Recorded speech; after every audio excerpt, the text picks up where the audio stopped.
네 결혼 내 허락 없이는 안 돼. 내가 낳았고 내가 키웠으니 줄지 말지도 내가 정하는 거야.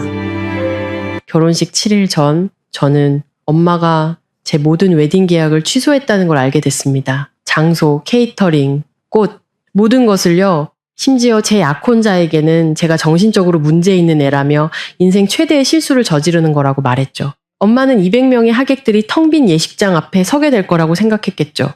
하지만 엄마가 몰랐던 사실이 하나 있었습니다. 제 가장 친한 친구가 이미 6개월 전부터 이 모든 걸 예상하고 완벽한 복수를 준비했다는 사실을요. 그리고 결혼식 당일 엄마가 마주하게 된 것은 상상조차 하지 못했던 광경이었습니다. 오늘 이야기가 기대되신다면 마음정거장 채널 구독과 좋아요 잊지 마세요. 여러분의 응원이 큰 힘이 됩니다. 댓글로 지금 계신 곳의 날씨는 어떤지 알려주시는 것도 환영입니다. 제 이름은 박서연, 28살입니다.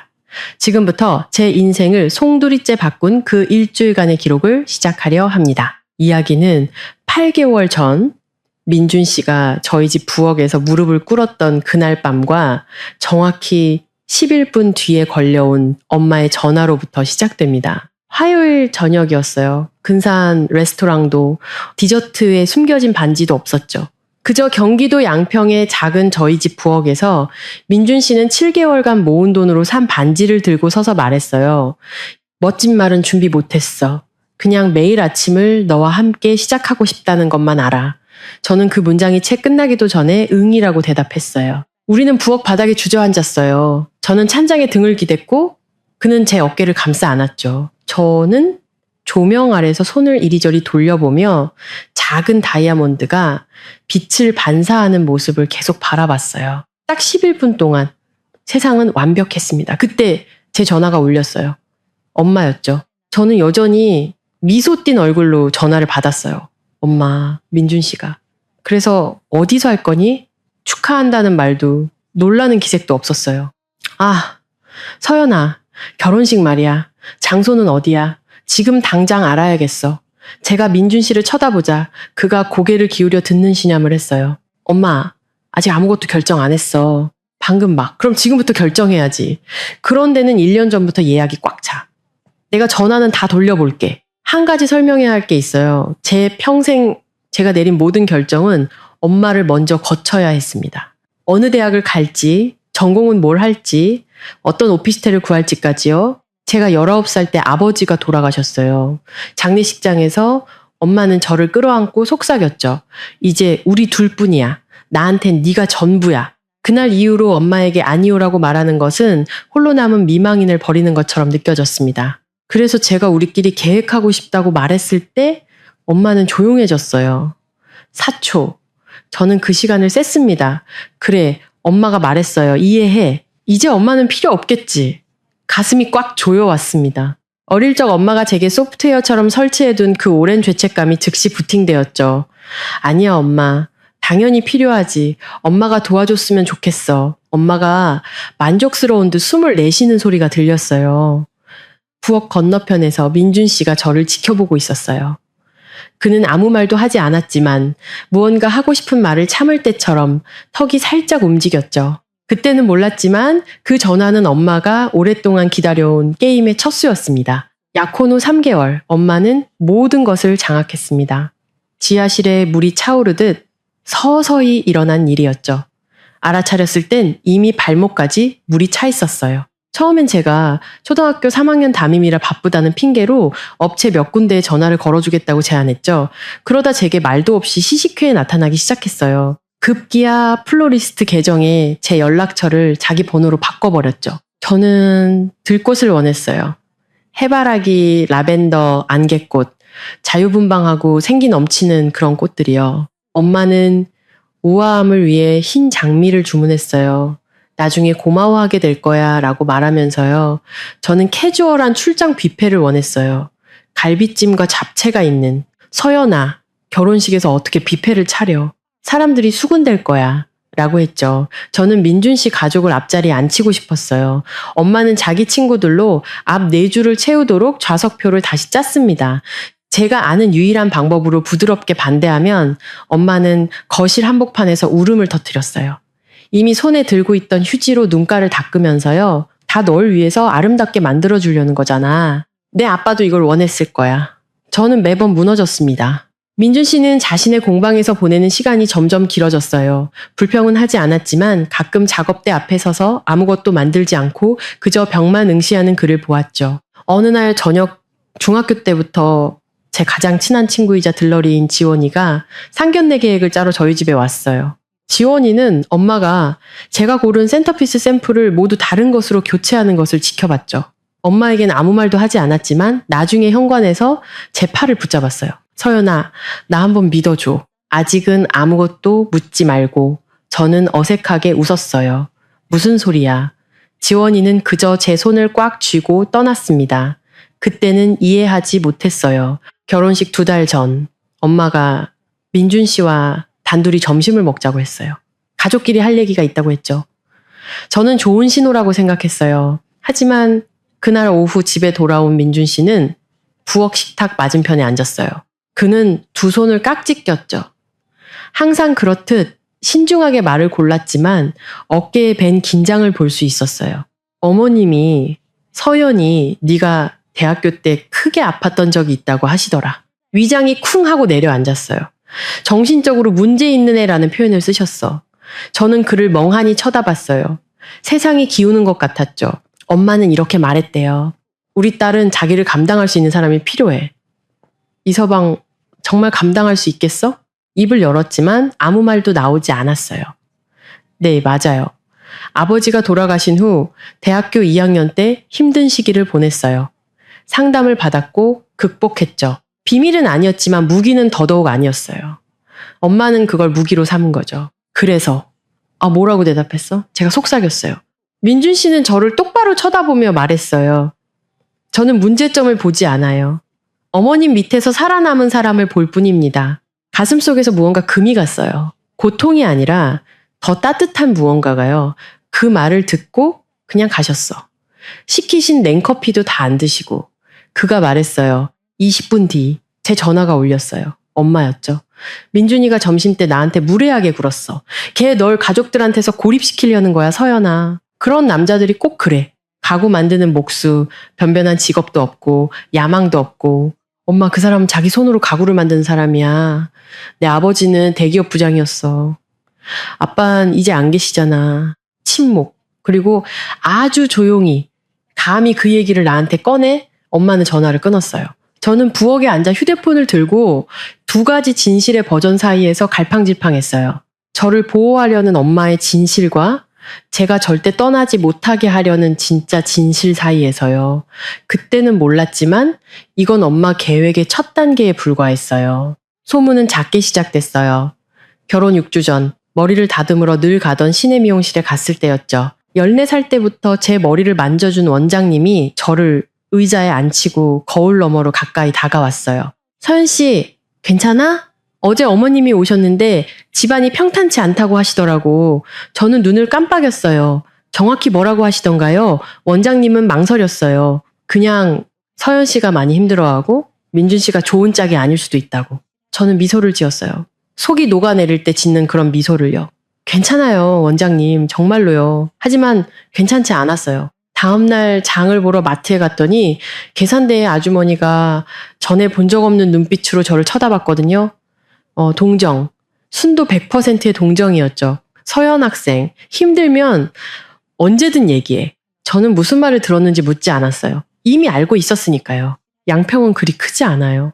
이런 동네에서 소문은 퍼지는 게 아니라 순간 이동을 하죠. 48시간 만에 엄마는 동네 카페와 교회 주차장 곳곳에 같은 이야기를 심어 놓았어요. 서연이는 약하다. 민준이는 실수다. 이 결혼은 해선 안 된다. 저는 어디서든 그 시선을 느끼기 시작했어요. 우체국에서의 곁눈질, 학교 앞에서 마주치는 학부모들의 지나치게 부드러운 말투, 사람들이 저를 젖은 종이처럼 대하기 시작했죠. 그 주 목요일 저녁 지원이에게서 카톡이 왔어요.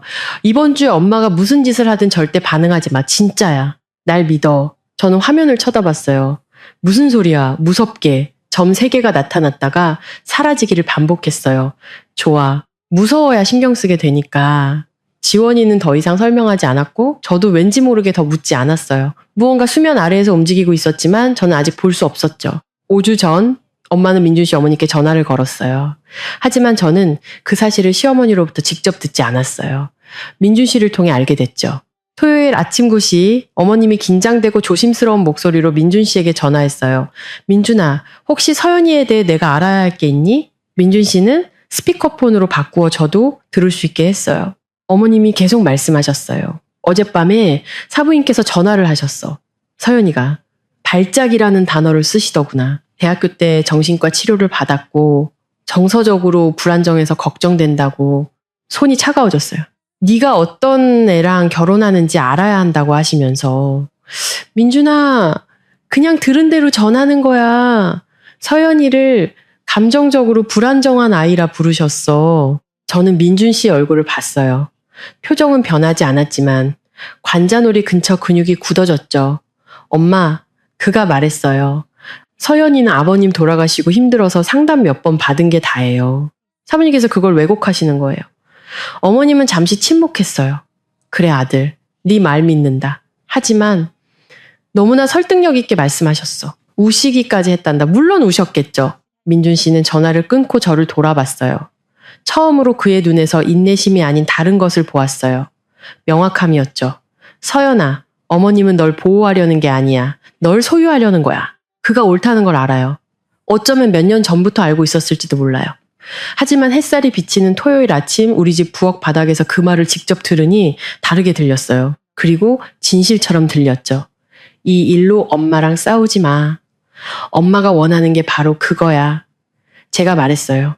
그는 고개를 끄덕였지만 턱은 굳어 있었어요. 그날 밤 침대에 누워 저는 깨달았어요. 엄마는 단지 결혼식을 막으려는 게 아니에요. 제 모든 인간관계를 하나씩 전화 한 통으로 무너뜨리려는 거였어요. 그리고 이제 전화할 사람도 거의 다 떨어져 가고 있었죠.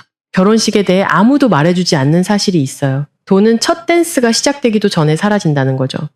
저와 민준 씨는 3년 동안 이 500만 원을 모았어요. 교사 월급과 가구 제작 초창기 수입을 쪼개서요. 휴가를 반납하고 새 차 대신 중고차를 샀죠.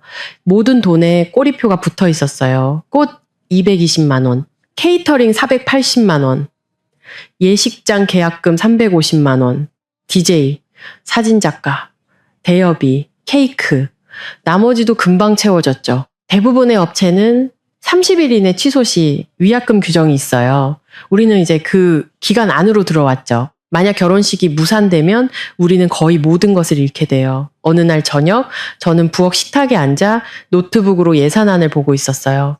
맞은편에서는 민준 씨가 이웃집 개가 시끄러워할까봐 전동사포 대신 손으로 의자 다리를 다듬고 있었죠. 만약 지금 모든 걸 그만둬야 한다면 우리가 잃는 돈이 얼마지? 제가 말했어요. 그는 고개를 들지 않았어요. 거의 전부. 우린 그걸 잃을 여유가 없어. 알아. 이 500만 원. 점심을 사 먹는 대신 도시락을 싸다녔던 3년.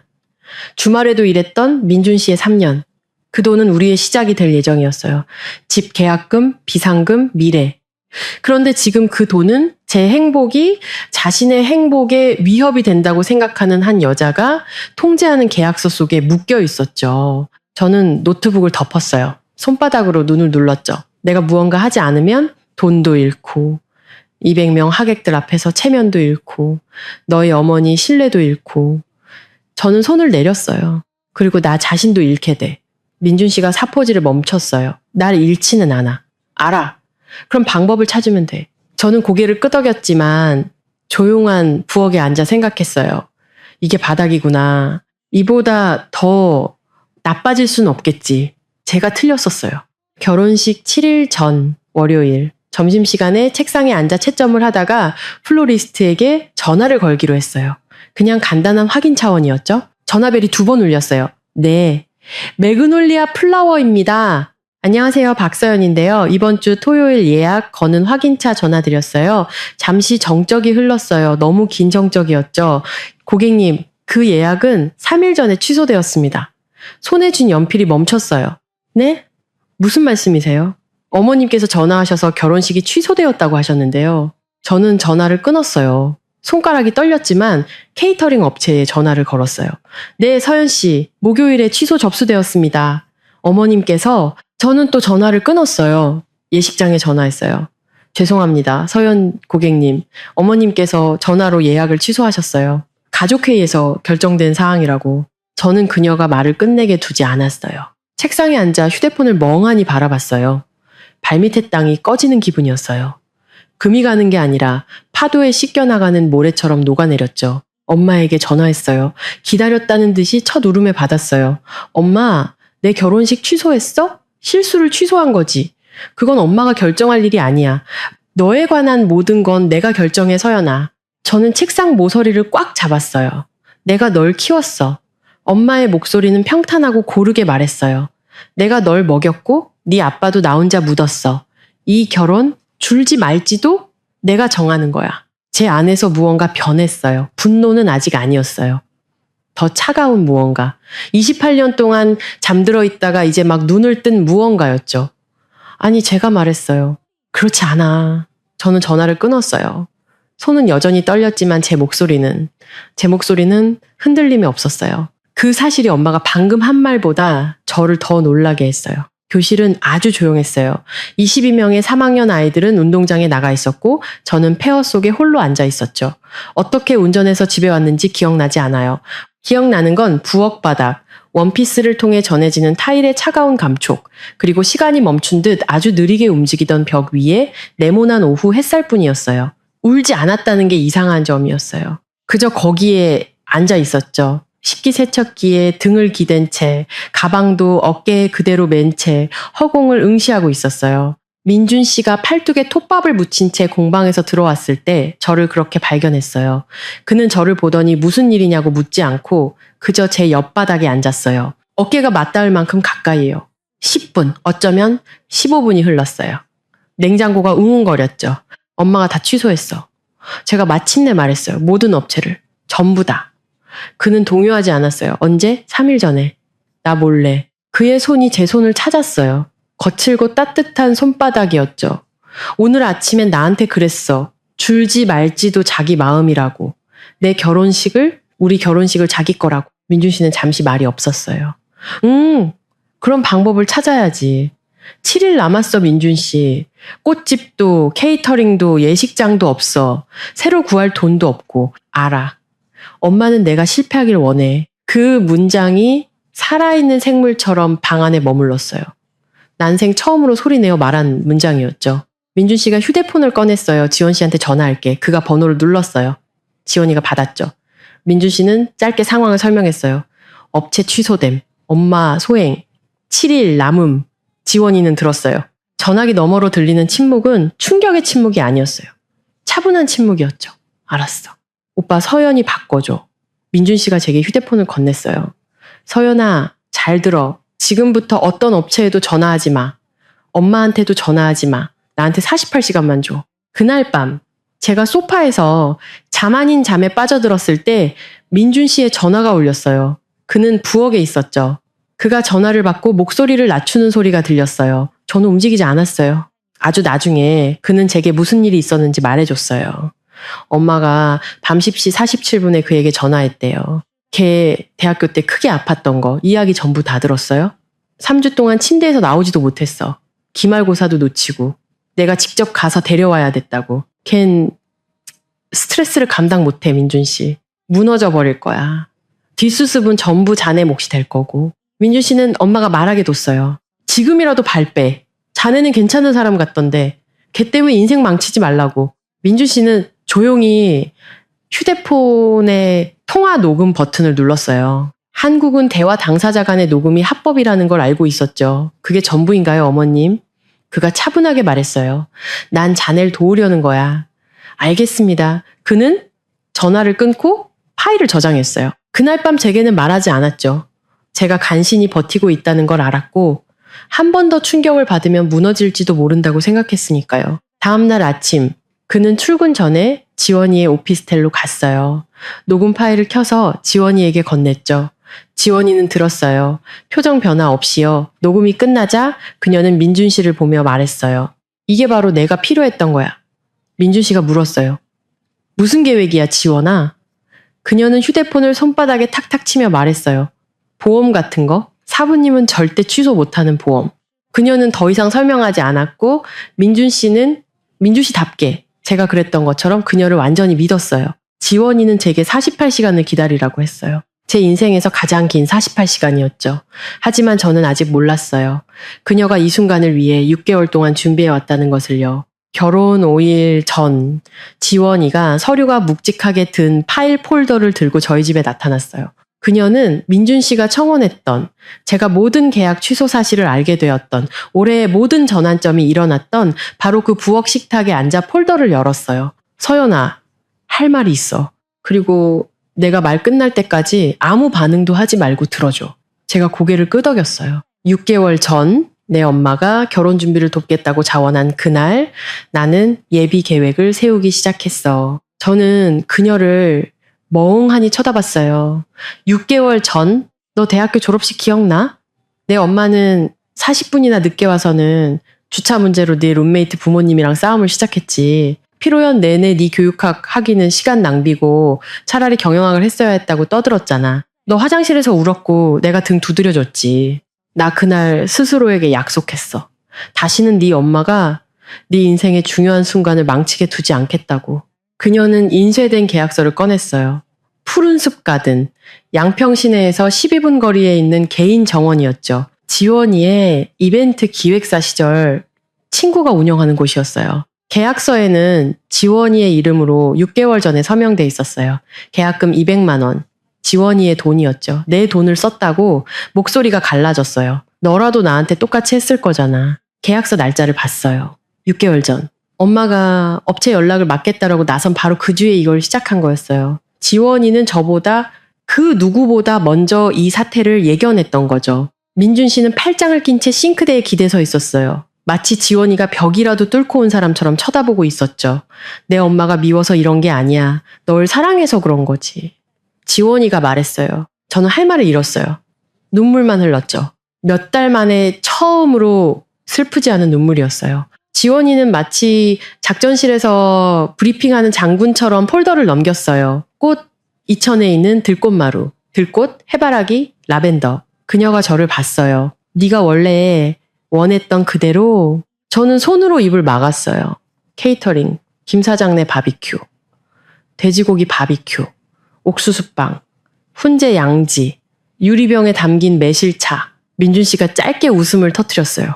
몇 주 만에 처음 듣는 웃음소리였죠. DJ는 내 친구 민수, 사진작가는 직장 동료 혜진 씨. 주말에 웨딩 촬영 부업하거든. 예비 비용 총 650만 원. 내가 일단 냈어.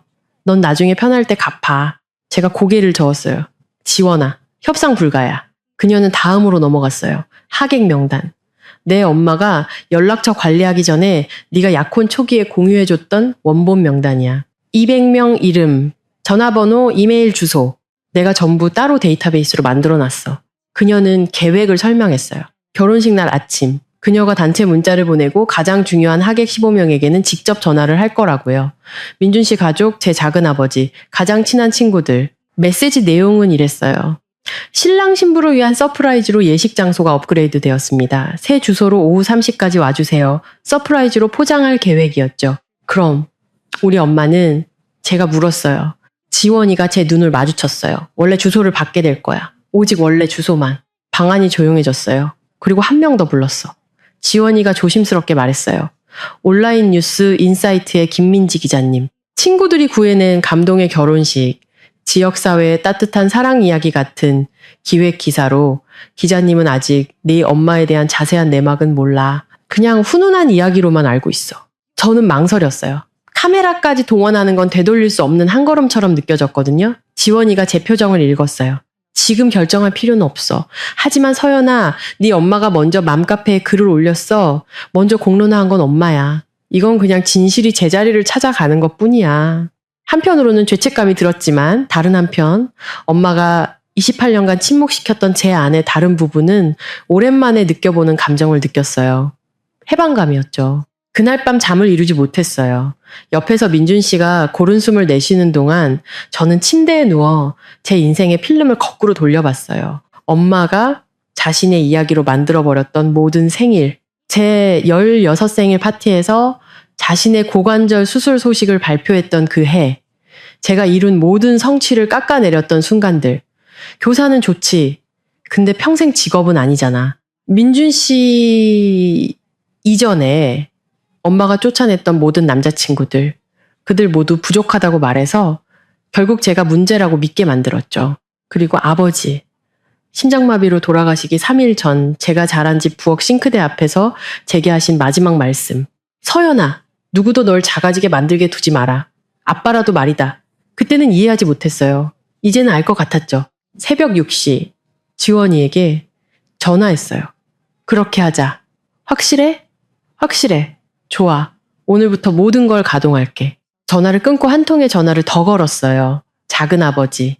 아버지의 남동생으로 은퇴한 군인이셨고 지금은 이웃 도시에서 물류창고를 관리하고 계셨죠. 태어날 때부터 제 삶에 계셨지만 엄마의 궤도에서는 항상 거리를 두셨어요. 현명한 분이셨죠. 작은 아버지 부탁드릴 게 있어요. 그래 말해봐라. 제 손잡고 식장에 들어가 주실 수 있으세요? 전화기 너머가 조용해졌어요. 헛기침 소리가 들렸죠. 그가 말했을 때 목소리는 거칠었어요. 네 아비가 봤으면 정말 자랑스러워했을 거다. 서연아. 전화를 끊고 나서 저는 휴대폰을 가슴에 꼭 눌렀어요. 침대 가장자리에 앉아 숨을 쉬었죠. 제가 하지 않은 일들이 있어요. 엄마에게 전화하지 않았어요. 설명하지 않았어요. 애원하지 않았어요. 협상하지 않았어요. 28년 만에 처음으로 저는 침묵을 선택했어요. 복종의 침묵이 아니라 마침내 결정을 내린 사람의 침묵을요. 결혼식까지 쌓일. 엄마는 아직도 자신이 이겼다고 생각하고 있었죠. 그 후로 많이 생각해봤어요. 엄마는 왜 그랬을까? 증오였을까? 두려움이었을까? 아니면 온전한 나를 보는 걸 견딜 수 없는 엄마 안에 무언가 부서진 조각 때문이었을까요? 아직 완벽한 답은 찾지 못했어요. 하지만 궁금해요. 만약 당신의 어머니가 당신의 결혼식 전체를 취소했다는 걸 알게 된다면 어떻게 하시겠어요? 저처럼 침묵하실 건가요? 아니면 다른 방법을 택하실 건가요? 댓글로 여러분의 생각을 알려주세요. 정말 궁금합니다. 결혼식 4일 전 목요일. 저는 양평초등학교 복도 정수기 앞에서 물병을 채우고 있었어요. 그때 엄마의 목소리가 들렸죠. 전화가 아니라 직접요. 제 학교 건물 안에서 제 딸 좀 확인하러 왔어요. 고개를 들자 복도 끝에 엄마가 서 있었어요. 행정실 자원봉사자에게 모든 교실 문에서 들릴 만큼 큰 소리로 말하고 있었죠. 애가 요즘 불안정해서요. 또 발작이라도 일으킬까봐 걱정돼서요. 5학년 담임 선생님이 교실 문과로 나왔어요. 관리인 아저씨는 빗자루질을 멈췄죠. 상담을 기다리던 학부모 두 분이 돌아보며 쳐다봤어요. 얼굴이 하얗게 질리는 게 느껴졌어요. 핏기가 빠져나가는 기분이었죠. 저는 엄마를 향해 걸어갔어요. 운동화가 리놀륨 바닥에서 끽끽 소리를 냈죠. 엄마, 여긴 제 직장이에요. 제발 돌아가 주세요. 엄마는 제 쪽으로 몸을 돌렸고 표정이 바뀌었어요. 상처받고 다친 듯한 떨리는 턱. 하지만 그녀가 연기를 시작하기도 전에 교감 선생님이 사무실에서 나왔어요. 어머님, 정중히 부탁드립니다. 밖으로 나가주셔야겠습니다. 엄마는 복도에 선 사람들과 반쯤 열린 교실 문들을 훑어보고는 어깨를 폈어요. 두고 봐. 모두가 알게 될 테니. 그녀는 출구를 향해 걸어가며 말했어요. 문이 닫히고 복도에 경직된 공기가 서서히 풀렸어요. 관리인 아저씨는 다시 빗자루질을 시작했고 5학년 담임 선생님은 제게 어쩔 수 없다는 듯한 표정을 지어 보였죠. 그때 누군가 제 팔꿈치를 만졌어요. 30년간 이 학교에서 근무하신 62세의 김정숙 선생님이었어요. 구슬줄에 달린 돋보기 안경을 목에 걸고 계셨죠. 그녀가 가까이 다가와 속삭였어요. 선생님, 우리 엄마도 똑같았어. 지게 두지 마. 거의 모르는 분이 건넨 5마디. 그 말이 그날 하루 저를 버티게 해주었어요. 결혼식 이틀 전 민준 씨 어머니 댁에서 약혼 기념 저녁 식사가 있었어요. 작년 여름 민준 씨가 달아준 조명이 달린 베란다가 있는 아늑한 집이었죠. 민준 씨 가족, 친한 친구 몇 명, 지원이, 작은아버지를 포함해 30명 정도가 모였어요. 닭갈비, 잡채, 그리고 어머님의 유명한 약밥. 분위기는 따뜻하고 조금은 긴장되고 희망 찼죠. 엄마는 초대받지 않았어요. 하지만 왔어요. 저녁 7시 15분 엄마의 차문 닫히는 소리가 들렸어요. 엄마는 와인 한 병과 눈가에는 미소가 없는 미소를 지으며 현관 계단을 올라왔어요. 민준 씨 어머님이 놀라 문을 열었어요. 사부인, 오실 줄은 몰랐는데요. 제가 신부 엄마잖아요. 엄마는 안으로 들어섰어요. 거실이 조용해졌죠. 민준 씨 사촌 동생이 포크를 내려놓았고 창가에 앉아있던 작은아버지가 자세를 바로잡았어요. 엄마는 자기가 가져온 와인을 따르더니 잔을 들어 올렸어요. 제가 축사 한마디 하죠. 아무도 그녀를 막지 않았어요. 그게 엄마의 방식이었죠. 사람들의 예의를 이용하는 거. 우리 민준 서방이 자기가 어떤 애랑 결혼하는 건지 잘 알았으면 좋겠네요.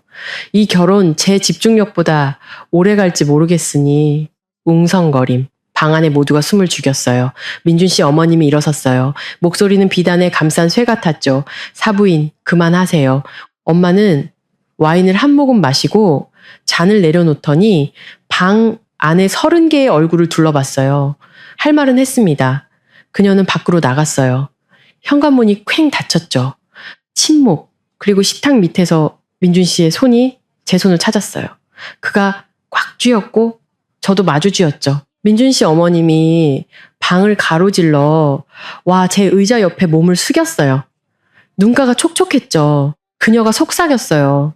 내가 잠시라도 널 의심해서 미안하구나. 그리고 더 조용히 이제부터 우리 가족이다 서연아. 언제나. 결혼식 하루 전 금요일 저녁 저는 지원이의 오피스텔에서 냅킨을 접고 있었어요. 엄마가 저에게 연락할 수 없도록 지원이가 자기 집에서 자라고 했거든요. 그때 휴대폰이 울렸어요. 직장 동료가 보낸 캡처 화면이었죠. 엄마의 맘카페 게시글이었어요. 제 딸을 위해 기도해 주세요. 의사의 만류에도 불구하고 결혼을 서두르고 있어요. 제가 할 수 있는 건 다 해봤습니다. 어미의 마음은 찢어집니다. 의사의 만류. 저는 3번 읽었어요. 읽을 때마다 단어들은 더 추악한 형태로 재조립되었죠. 의사의 만류 같은 건 없었어요. 결혼하지 말라고 한 의사는 없었죠. 엄마는 있지도 않은 의학적 위기를 만들어내서 동네 사람들 모두가 서로의 중간 이름까지 아는 곳에 800명에게 공개한 거예요. 손이 떨렸어요. 지원이가 힐끗 보더니 캡처 화면을 읽었어요. 그녀의 표정은 변하지 않았죠. 충격을 넘어선 작전 모드였어요. 20분 전에 봤어. 그녀가 말했어요. 800명이나 봤다고 지원아. 알아. 온 동네에 네가 정신적으로 아프다고 광고하는 거잖아. 지원이는 제 손에서 휴대폰을 가져갔어요. 간호사가 환자를 아프게 하는 물건을 제거하듯 부드럽게 대응하지 마. 내일이면 진실이 스스로 말하게 될 거야. 민준 씨에게서 전화가 왔어요. 그도 봤다고 했죠. 지금 갈게. 아니, 괜찮아. 지원이랑 같이 있어. 정말이야? 그가 잠시 멈췄어요. 오늘 밤은 더 이상 아무것도 보지 마, 서연아. 저도 동의했어요.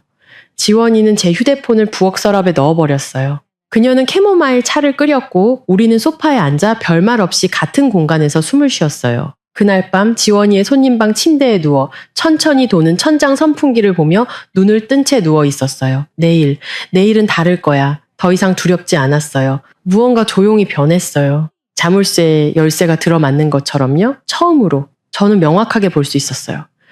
제 인생에서 그 어느 때보다 더 명확하게요. 토요일 아침, 결혼식 당일, 오전 6시. 저는 지원이의 손님방에서 그녀가 이미 통화하는 소리에 잠을 깼어요. 네, 어머님.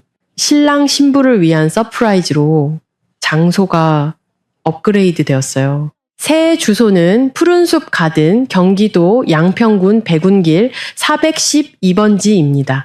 오후 3시까지 도착해 주세요. 원래 주소로 가시면 안 돼요. 그녀는 운동복 차림에 헤드셋을 끼고 거실을 서성이고 있었어요. 손에는 200명의 이름이 적힌 스프레드 시트가 들려 있었죠. 각 이름은 노랑, 초록, 빨강으로 표시되어 있었어요. 노랑은 단체 문자 발송 완료. 초록은 확인 완료. 빨강은 직접 통화 필요. 오전 8시까지. 그녀는 15통의 전화를 걸었어요. 민준 씨 어머님 확인 완료. 작은아버지 확인 완료. 민준 씨 사촌 동생, 고모, 옆집 아저씨네, 직장 동료, 김정숙 선생님까지 확인. 오전 10시까지 200명 중 197명이 새 장소를 확인했어요.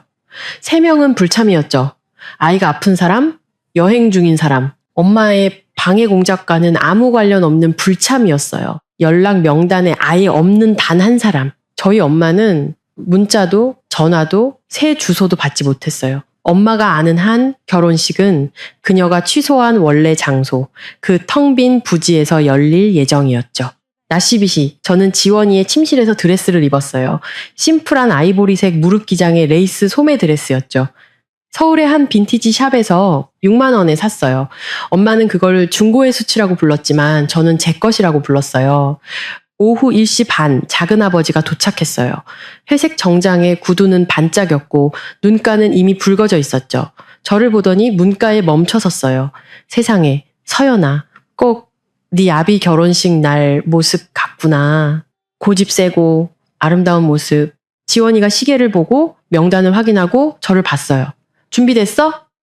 저는 드레스를 매만졌어요. 숨을 들이쉬었죠. 저는 28년 동안 준비되어 있었어요. 처음으로 제 결혼식이 제 것인 것처럼 느껴졌어요. 푸른숲 가든은 호두나무가 늘어선 자갈길 끝에 자리 잡고 있었어요. 하얀 나무 문이 활짝 열려 있었죠. 그 너머로는 들꽃 화단으로 둘러싸인 잔디밭이 펼쳐져 있었어요. 해바라기, 라벤더, 안개꽃, 제가 골랐던 꽃들. 엄마가 지워버렸던 꽃들을 지원이가 다시 데려온 거죠. 오래된 떡갈나무 두 그루 사이에는 꼬마 전구가 매달려 있었고 바람에 살짝 흔들리며 빛을 반짝였어요. 중앙 통로 양옆으로는 나무 의자들이 놓여 있었죠. 민준 씨가 지난 1년간 직접 만든 의자들이었어요.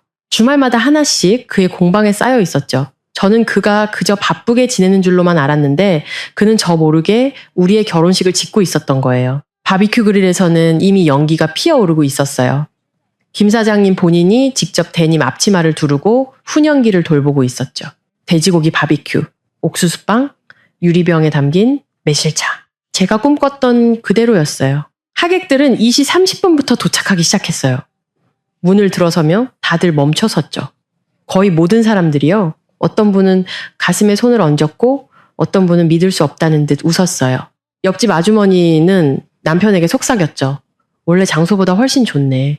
민준 씨 어머님은 들어서자마자 들꽃과 손수 만든 의자들과 조지아의 오후 햇살을 받아 반짝이는 꼬마 전구를 보았어요. 그녀는 정원 격자무늬 담장 근처에 있는 저를 찾아와 꼭 껴안아 주었어요. 단단하고 진심 어린 포옹이었죠. 이게 바로 네 결혼식이 원래 되어야 했던 모습이야. 인사이트의 김민지 기자와 카메라맨이 조용히 도착했어요. 그들은 방해되지 않도록 한쪽에 자리를 잡았죠. 지원이가 그들에게 브리핑했어요.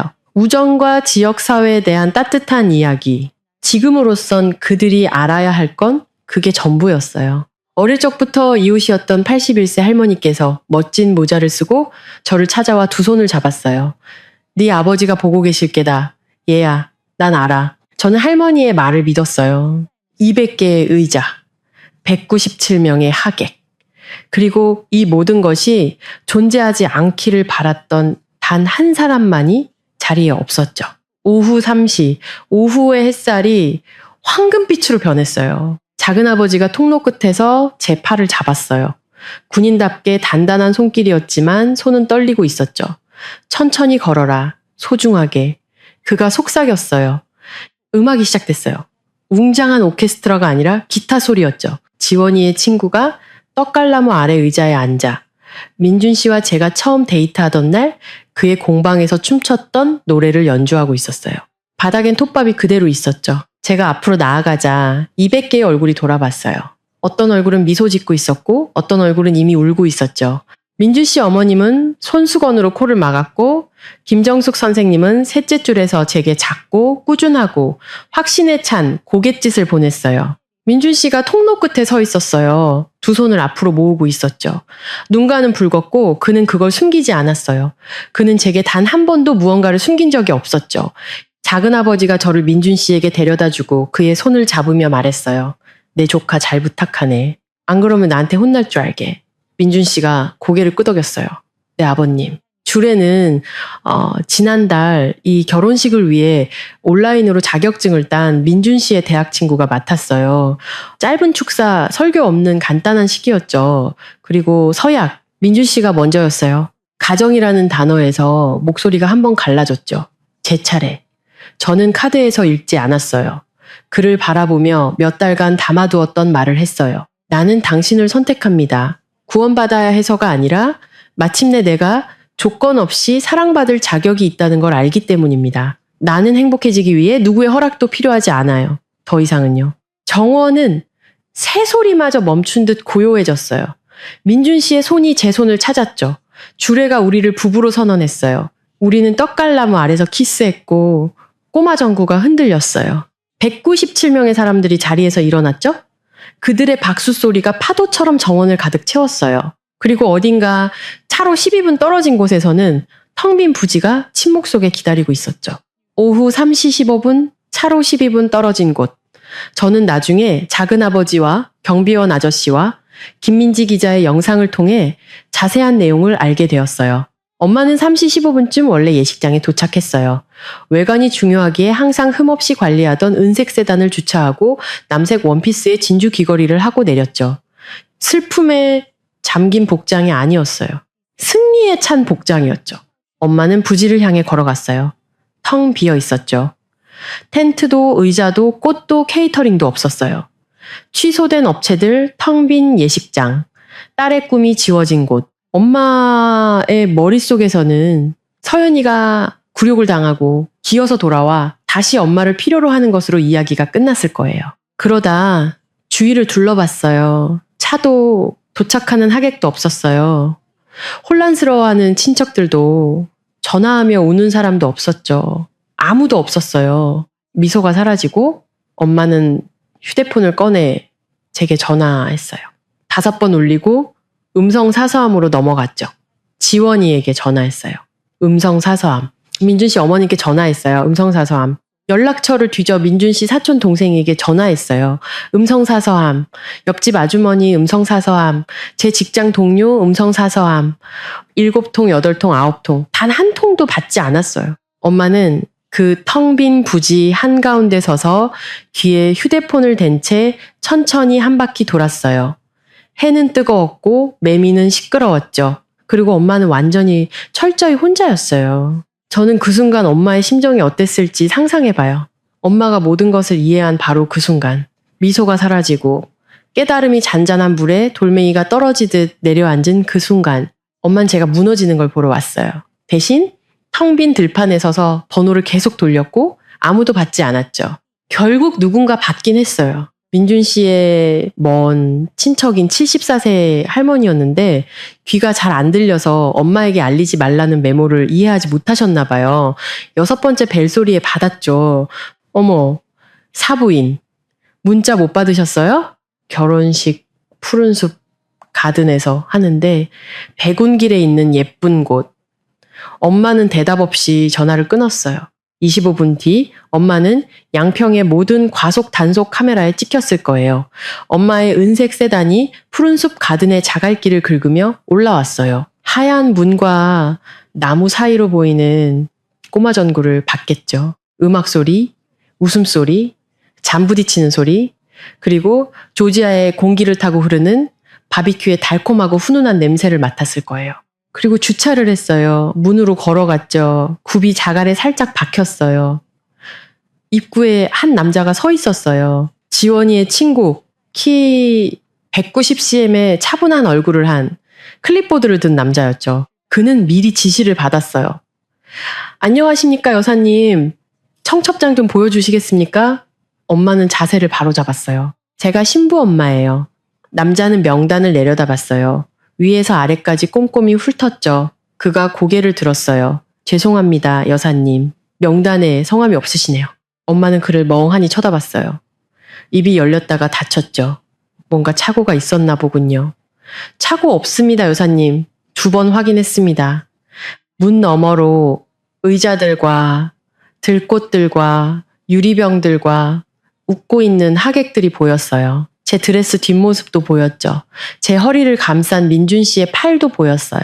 엄마가 파괴하려 했던 모든 것이 바로 저기 살아있고 온전하고 빛나고 있었어요. 그리고 그 사이에는 문이 있었고 클립보드를 든 남자가 있었고 명단 어디에도 엄마의 이름은 없었죠. 곤란하시다는 건 이해합니다만 남자가 부드럽게 말했어요. 저는 명단에 있는 분들만 들여보낼 수 있습니다. 생전 처음으로 엄마는 열 수 없는 문 바깥쪽에 서 있었고 열쇠는 그녀의 손에 없었어요.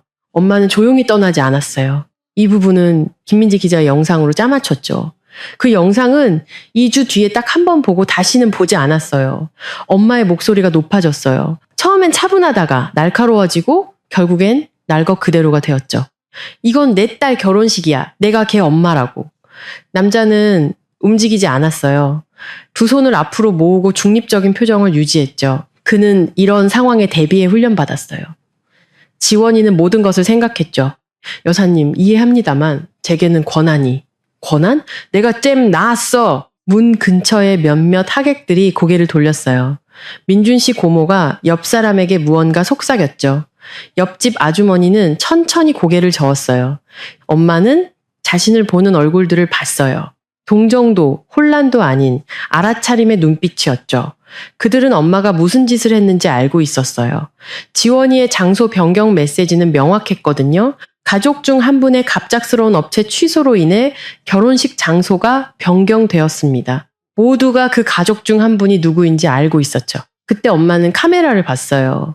김민지 기자와 카메라맨이 문 쪽으로 이동해 있었죠. 공격적이지 않게 그저 자기 일을 하고 있었어요. 빨간 불이 켜져 있었죠. 엄마는 얼어붙었어요. 명령만 하면은 흘러나오던 그 눈물이 멈췄어요. 사슴이 헤드라이트를 보듯 렌즈를 쳐다봤죠. 한참 동안 엄마는 거기에 서 있었어요. 가면이 깨진 채로 슬퍼하는 엄마도 보호적인 부모도 아닌 그저 통제의 모든 것을 걸었다가 패배한 남색 원피스를 입은 여자로요.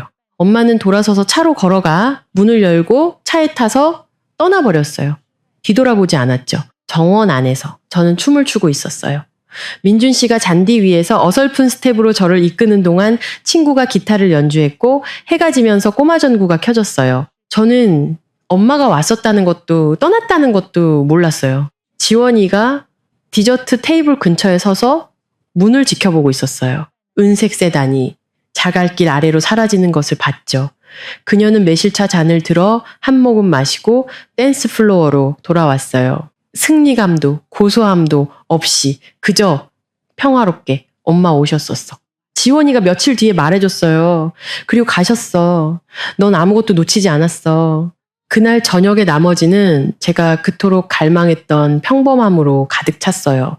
바비큐가 가득 담긴 종이 접시, 3번이나 리필한 매실차. 민준 씨의 7살 조카가 화단을 조심하라는 할머니의 고함 소리를 뒤로하고 잔디밭에서 반딧불이를 쫓아다녔죠.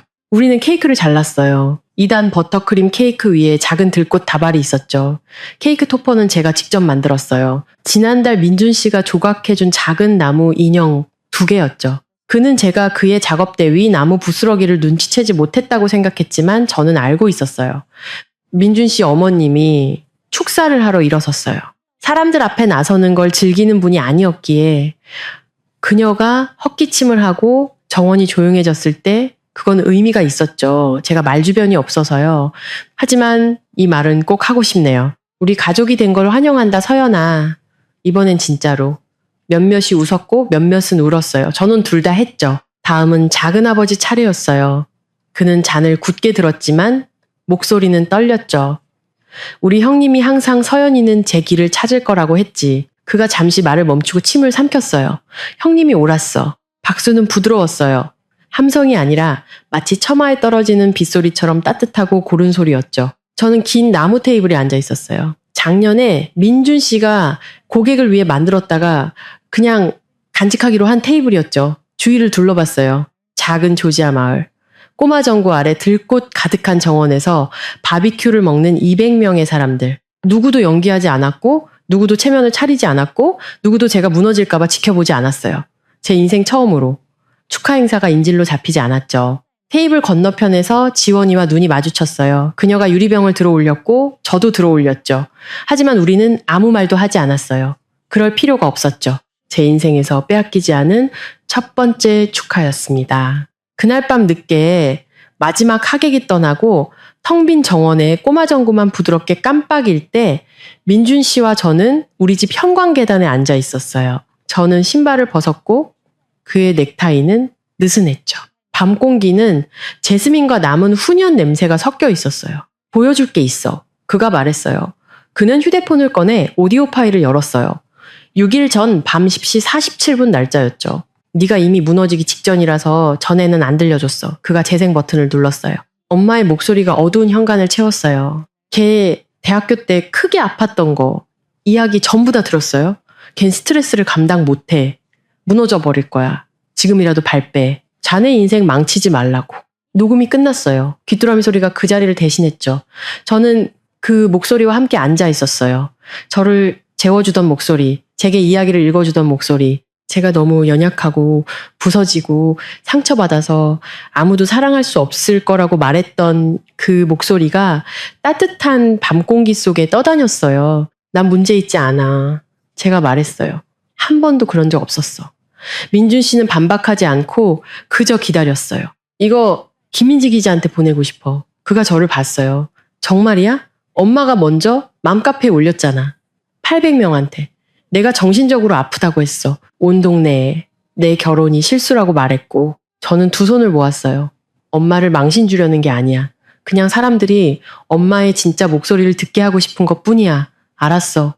그리고 업체 취소건, 엄마가 나인 척했던 이메일이랑 음성 메시지들 지원이가 전부 가지고 있어. 민준 씨가 고개를 끄덕였어요. 이건 복수가 아니야. 저는 그에게만큼이나 제 자신에게도 말했어요. 이건 그냥 엄마의 편집을 거치지 않은 진실일 뿐이야. 그가 제 어깨를 감쌌어요. 현관등이 깜박였어요. 길 아래 어딘가에서 개가 두 번 짖고 멈췄죠. 엄마를 다치게 하려는 게 아니야. 엄마가 다시는 이 이야기를 왜곡할 수 없게 하려는 거야. 다음 날 아침, 일요일. 저는 부엌 식탁에 앉아 빈 종이와 펜을 꺼냈어요. 이메일도 문자도 아닌 손편지였죠. 어떤 것들은 노력이 필요하니까요. 3번을 고쳐 쓴 후에야 마음에 드는 글이 나왔어요. 첫 번째는 너무 화가 나 있었고, 두 번째는 너무 친절했고, 세 번째는 정직했어요. 엄마, 사랑해요. 이 말부터 해야 할 것 같아요. 이 편지의 나머지 내용은 읽기 힘들 테니까요. 엄마는 제 결혼식을 취소했고, 제 약혼자에게 제가 문제 있다고 말했고, 동네 사람들에게 제가 정신적으로 아프다고 했어요. 제 직장에 찾아와 동료들 앞에서 제가 무너지고 있다고 암시했고, 맘카페에 제가 의사의 만류를 무릅쓰고 결혼한다고 거짓말을 했어요. 이 모든 일에 대해 엄마를 미워하진 않아요. 하지만 일어나지 않은 일인 척할 순 없어요. 엄마는 두려운 것 같아요. 아빠가 돌아가신 후부터 계속 두려웠겠죠. 혼자가 되는 게, 통제력을 잃는 게, 그리고 제가 제 삶을 꾸리면 엄마를 위한 자리가 없어질까봐 두려웠겠죠. 자리는 있어요. 언제나 있을 거예요. 하지만 이런 식으로는 아니에요. 거리가 필요해요. 얼마나 걸릴지는 모르겠어요. 엄마가 정말로 대화할 준비가 되면 죄책감이나 눈물을 무기로 쓰지 않고 대화를 통제하려 하지 않고 이야기할 준비가 되면 저는 여기 있을 거예요. 하지만 이제 문은 제 쪽에서 열려요. 엄마 쪽이 아니라요. 사랑해요, 엄마. 하지만 경계 없는 사랑은 사랑이 아니에요. 그건 감금이에요. 서연이가. 저는 편지를 접어 봉투에 넣고 김미숙 귀하라고 썼어요. 작은 아버지 댁으로 가서 편지를 건넸죠. 그는 문가에 서서 편지를 읽었어요. 다 읽고는 조심스럽게 접으며 저를 봤어요. 네, 아비였어도 똑같이 썼을 거다. 작은 아버지가 그날 오후 편지를 전달했어요. 엄마가 어떻게 반응했는지는 묻지 않았어요. 아직 알 준비가 되지 않았거든요. 결혼식 일주일 후 김민지 기자의 보도가 나갔어요. 육시뉴스에 4분 30초짜리 꼭지로 방송되었죠. 가족의 방해 공작 후 들러리가 구해낸 친구의 결혼식, 양평의 감동 러브스토리. 김민지 기자는 품위를 지켰어요. 엄마의 이름을 직접 거론하지 않았죠. 한 가족 구성원이 결혼식 일주일 전 모든 업체를 취소했다고만 했어요. 정원의 모습, 들꽃, 꼬마 전구, 춤추는 저와 민준 씨의 영상을 보여줬어요. 지원이와 인터뷰도 했죠. 지원이는 간단하게 말했어요. 사랑하는 사람이 공경에 처했을 때 돕기 위해 허락을 기다리지 않아요. 그녀는 엄마의 이름을 말할 필요가 없었어요. 인구 4만의 작은 동네에서 속어법은 신원 확인과 같으니까요. 신부 엄마가 결혼식 영상이 없고 가족이 방해 공작을 했다면 모두가 계산을 끝내죠. 3일 만에. 파장이 느껴졌어요. 엄마가 올렸던 의사의 만류 게시글은 엄마가 삭제하기도 전에 동네 절반에 캡처되어 퍼졌어요. 그녀가 삭제했을 땐 이미 늦었죠. 사람들은 그 글과 김민지 기자의 보도를 나란히 놓고 비교했어요. 엄마가 6년간 이사로 있었던 양평 여성회에서는 정중한 이메일을 보냈어요. 상황이 진정될 때까지 잠시 쉬시는 게 좋겠습니다. 미용실에서는 원장님이 직접 말했죠. 얘기 들었어요. 전문가랑 상담 좀 해보는 게 어때요? 이웃들은 더 이상 차도에서 손을 흔들지 않았고 주말 반찬 나눔 초대도 끊겼어요. 전화도 뜸해졌죠. 양평에서 엄마의 자산은 언제나 평판이었어요.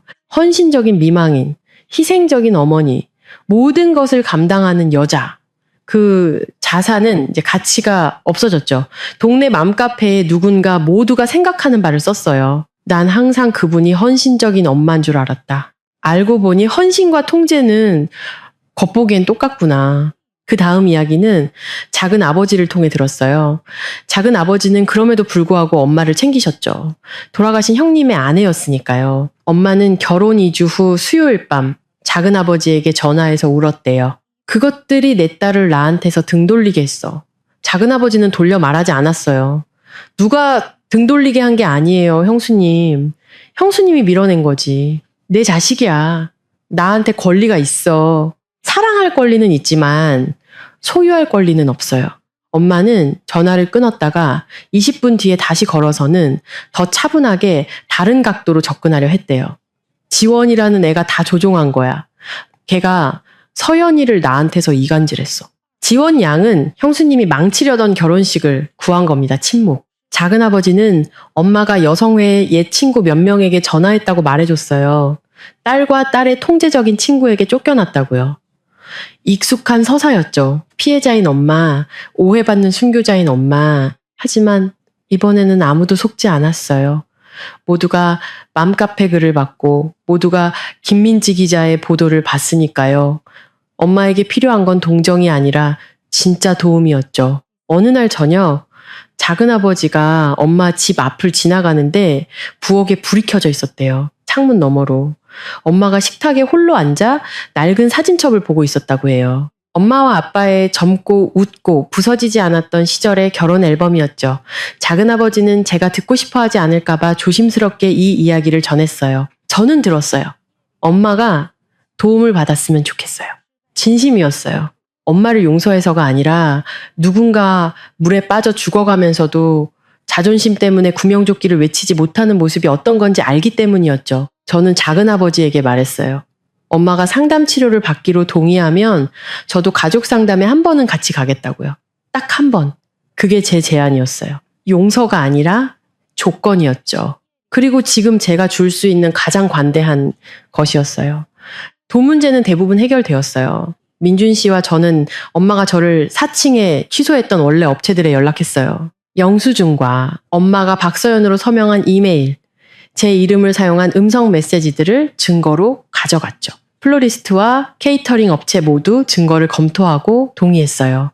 우리가 취소를 승인하지 않았다는 것을요. 꽃집에서 220만 원, 케이터링 업체에서 480만 원을 환불받았어요. 700만 원이었죠. 전부는 아니지만 숨 쉴 만큼은 됐어요. 예식장은 규정이 더 엄격했지만 매니저는 이야기를 듣고 음성 메시지를 확인한 후 다음 행사에 사용할 수 있는 크레딧을 제공했어요.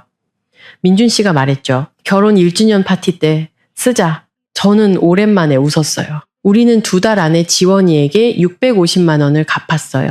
그녀는 거절했죠. 결혼 선물이라고 생각해. 하지만 저는 계좌이체를 했어요. 어떤 빚은 돈에 관한 것이 아니라 존중에 관한 것이니까요. 그리고 결혼식 자체에서 예상치 못한 일이 생겼어요. 피로연에서 민준 씨가 만든 의자와 테이블을 본 하객 3분이 다음 주에 그에게 연락했어요. 맞춤 가구 주문이었죠. 꾸준한 고객을 찾기 힘들었던 민준 씨의 공방은 갑자기 3개월치 예약이 꽉 찼어요. 저는 엄마를 고소하지 않았어요. 손해배상 청구도 하지 않았죠. 잠시 고려했지만 저는 작은 동네 28세 교사이고 그녀는 제 엄마였어요. 법률 시스템은 이런 종류의 상처를 위해 만들어지지 않았죠. 하지만 저는 모든 것을 보관했어요. 모든 음성 메시지, 이메일, 캡처 화면을 지원이가 혹시 모르니 라고 이름 붙인 폴더에 깔끔하게 정리해 두었죠. 우리는 부자가 되지도 복수에 성공하지도 않았어요. 그저 자유로워졌을 뿐이죠. 3개월 후 우리 집은 작아요. 방 2개, 화장실 하나, 페인트 칠이 필요한 현관. 민준 씨는 봄에 칠하겠다고 했고 저는 그를 믿어요. 그는 시작한 모든 것을 끝내는 사람이니까요. 저는 교직으로 돌아갔어요. 3학년 아이들은 무슨 일이 있었는지 전혀 모르고 그게 바로 제가 원하는 바예요.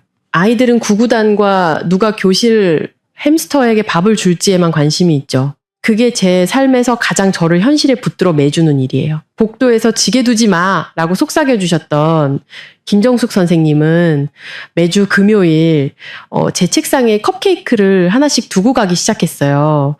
왜 그러시는지는 절대 말씀하지 않으셨고 저도 묻지 않았죠. 민준 씨 어머님과 저는 격주 일요일마다 저녁을 함께 먹어요. 그녀는 제게 집안 대대로 내려오는 복숭아 파이 만드는 법을 가르쳐주고 계세요.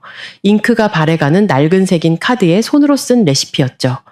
지난 일요일 그녀는 제게 원본 카드를 건넸어요. 이제 네 거다. 집안 레시피는 가족에게 가는 법이지. 저는 그 카드를 우리 집 부엌 찬장 안 민준 씨와 제가 푸른숲 가든에서 찍은 사진 옆에 붙여두었어요. 엄마와는 직접 대화하지 않았어요. 작은아버지가 다리 역할을 해주시죠. 엄마가 상담 치료를 시작했다가 2번 가고 그만뒀다가 다시 갔다가 또 그만뒀다가 3번째로 다시 갔다고 하셨어요. 노력하고 있단다. 어느 날 저녁 작은아버지가 전화로 말했어요. 천천히요. 천천히라도 괜찮아요. 저 어디 안 가요. 진심이었어요. 제 편지에 묘사했던 문. 제 쪽에서 열리는 그 문은 여전히 거기에 있어요. 겨울을 날 수 있을지 확신이 없는 식물을 살피듯 가끔 마음속으로 그 문을 확인하죠. 저는 엄마가 완벽해지길 바라지 않아요. 그저 제가 망가졌다고 생각하는 척을 그만두기만 하면 돼요. 그게 최소한의 조건이에요. 그리고 처음으로 저는 그 조건을 지킬 자신이 있어요. 이야기 속 인물이 아니라 저 박서연으로서 여러분께 직접 하고 싶은 말이 있어요. 제가 이 모든 이야기를 한 것은 여러분이 제 엄마를 미워하게 하려는 게 아니에요. 엄마는 고통받는 여자예요. 너무 젊은 나이에 남편을 잃었고 붙잡는 것과 인질로 잡는 것의 차이를 배우지 못했죠. 엄마의 두려움은 진짜고 슬픔도 진짜예요. 하지만 엄마의 고통이 제 삶을 파괴할 권리를 주지는 않아요. 그리고 당신의 고통도 마찬가지예요. 당신을 괴롭히는 그 사람이 누구든요. 만약 당신의 삶에 사랑을 목줄처럼 사용하는 사람, 당신이 온전하다는 것에 죄책감을 느끼게 하는 사람, 당신이 성장하는 것을 벌하는 사람이 있다면 제 말을 들어주세요. 숨쉴 공간을 원한다고 해서 당신이 배은망덕한 게 아니에요. 아니요라고 말한다고 해서 이기적인 게 아니에요. 그들의 불안을 중심으로 돌지 않는 삶을 만든다고 해서 나쁜 딸이나 아들이 되는 게 아니에요. 경계는 벽이 아니에요. 문이에요. 그리고 그 열쇠는 당신이 쥐는 거예요. 저는 복수를 계획하지 않았어요. 음모를 꾸미지도 않았죠. 하지만 저는 운이 좋았어요. 제게는 지원이가 있었고 민준 씨가 있었고 작은아버지와 민준 씨 어머님과 김정숙 선생님 그리고 믿어주세요 라는 문자 한 통에 토요일 오후 조지아의 예비 정원에 나타나준 200명의 사람들이 있었죠. 만약 당신에게 지원이 같은 친구가 없다면 당신 편에 아무도 없다면 당신 스스로의 지원이가 되어주세요. 복수를 위한 계획이 아니라 당신의 미래를 위한 계획을 세우세요. 당신의 엄마나 아빠 혹은 그 누구든 지우려 하는 당신의 모습을 보호하는 계획을요. 당신은 허락 없이도 존재할 자격이 있어요. 제가 알아요. 저는 28년간 허락을 기다리며 살았으니까요. 그리고 제가 묻기를 멈춘 그날 제 삶은 비로소 시작되었어요. 그 후로 수없이 자문했어요. 만약 지원이가 예비 계획을 세우지 않았다면 무슨 일이 일어났을까? 나는 혼자 설 만큼 강했을까? 솔직히 잘 모르겠어요. 그래서 여러분께 묻고 싶어요. 당신의 삶에 지원이 같은 사람이 있나요? 당신이 보호가 필요하다는 걸 알기도 전에 당신을 지켜주는 사람, 아니면 당신이 누군가의 지원인가요? 그들이 무너지는 동안 예비 계획을 붙들고 있는 사람, 댓글로 여러분의 이야기를 들려주세요. 정말 듣고 싶어요. 이제 이 이야기가 어떻게 끝나는지 알려드릴게요. 결혼 6개월 후 화요일 오후에 학교에서 집으로 돌아왔어요. 현관에 우편물이 하나 놓여 있었죠. 우편함이 아니라 현관에요. 직접 배달된 거였죠. 발신 주소가 없는 크림색 봉투. 어둠 속에서도 알아볼 수 있는 필체로 제 이름이 쓰여 있었어요. 문가에 서서 봉투를 열었어요. 편지는 없었죠. 단어 하나 없이 그냥 눌러 말린 들꽃 한 송이가 있었어요. 두 장의 유산지 사이에 납작하게 말려진 루드베키아였죠. 저는 그걸 오랫동안 들고 있었어요. 들꽃. 제 결혼식을 위해 제가 골랐던 꽃, 엄마가 흰 장미로 바꿨던 꽃, 지원이가 다시 데려온 꽃. 이게 사과인지 작별 인사인지 모르겠어요. 엄마가 직접 정원에서 말린 건지, 어디선가 산 건지, 아니면 매년 여름 루드베키아가 야생으로 자라는 12번 국도변 도랑에서 꺾은 건지도 모르겠어요. 저는 엄마에게 전화하지 않았어요.